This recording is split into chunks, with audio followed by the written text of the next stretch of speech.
Summer had dawned upon the island of Sodor, and the new children had been let off from school for the summer break. They would often come to the railway and travel on passenger trains. While all passenger trains are important, some engines tend to avoid the more rambunctious passengers.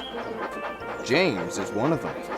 He had a rough time with excited children and would always return to the sheds quite worn out.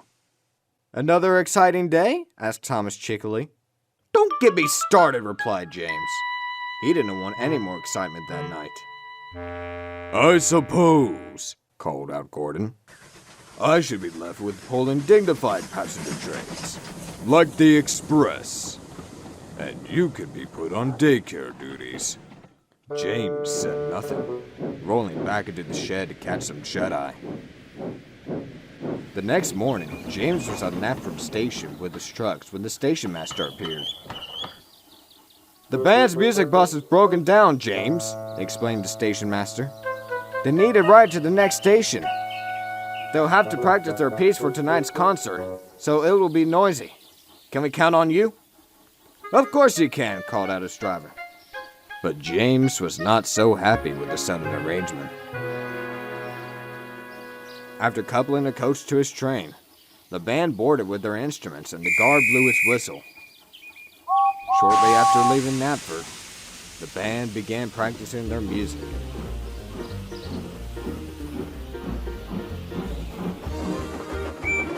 Much to James' surprise, the music wasn't noisy at all. It was smooth and a piece to the ear.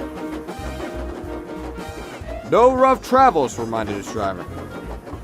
James made sure to make it a smooth ride, as well as the trucks who were also lost in the music.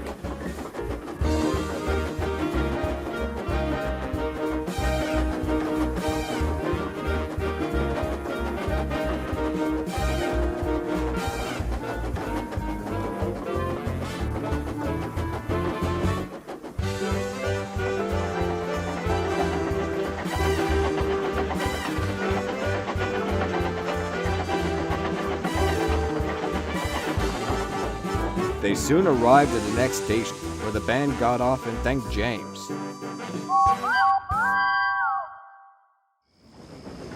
Later that night, James was surprised to see the band back at the sheds with Sir Topham Hatt. "You were a splendid engine today, James. I brought these gentlemen here to give you a surprise." "We hadn't named the piece yet," explained the leader of the band. "But let's say your trip gave us an idea." James beamed when he heard the name of the musical piece. They then began performing the same song they had practiced before, the musical piece known as The Red Splendid Engine.